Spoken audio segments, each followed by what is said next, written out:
सोलापूर कृषी उत्पन्न बाजार समितीत बेदाण्याची आवक वाढते। यंदा गेल्या वर्षीच्या तुलनेत दुप्पट दर मिळाल्यामुळे बेदाणा उत्पादक मालामाल झालेत। बेदाण्यातून मागील वर्षाइतकी उलाढाल यंदा अवघ्या 3 महिन्यातच झाली। 20 फेब्रुवारीपासून आतापर्यंत 50 कोटीच्या बेदाण्याची विक्री झाली।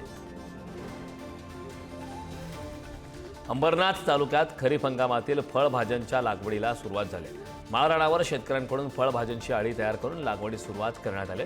यंदा भात पिकांसोबत फळभाज्यांमध्ये वांगे, भेंडी, शिराळे, पडवळसह अन्य फळभाज्यांची विक्रमी लागवड होण्याचा अंदाज। नागपूर जिल्ह्यात बोगस बियाणाबाबत पोलीस प्रशासन अलर्ट मोडवर राहणार आहे। यावेळी कृषी विभागाने विदर्भाच्या सीमेवरच्या पोलीस ठाण्यांना पत्र पाठवून संयुक्त कारवाई करण्याची गरज व्यक्त केली। विदर्भात हंगामाच्या तोंडावर बोगस बियाणे विक्री मोठ्या प्रमाणात होत आहे। फळांचा राजा असलेला कोकणचा हापूस अजूनही सर्वसामान्यांच्या आवाक्याबाहेरच आहे। त्यामुळे तोतापुरी, बदामी, लालबाग आंब्याची मागणी जास्त आहे। परवडणाऱ्या दरात ही फळ मिळत असल्यामुळे आंबा प्रेमी हापूस ऐवजी इतर आंब्यांना पसंती देताना दिसत आहेत। बाजारात कापसाची आवक 25,000 गाठींच्या दरम्यान पोहोचली।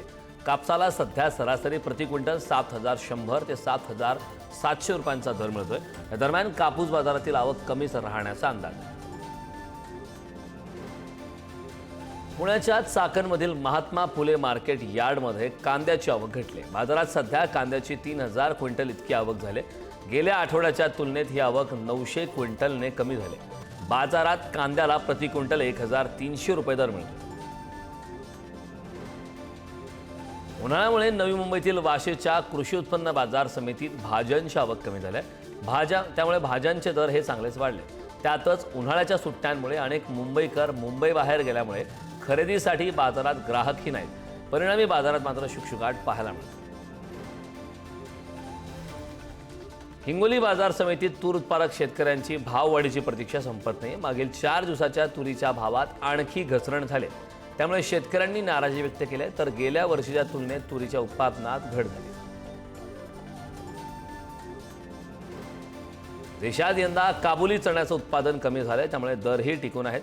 काबुली चण्याचा पेरा महाराष्ट्र, मध्य प्रदेश आणि गुजरातमध्ये वाढला होता। बदलत्या वातावरणाचा पिकाला फटका बसलाय। मध्य प्रदेश आणि महाराष्ट्रात पिकाला पोषक थंडी जाणवली नाही, त्यातच तापमान सरासरीपेक्षा अधिक राहिले।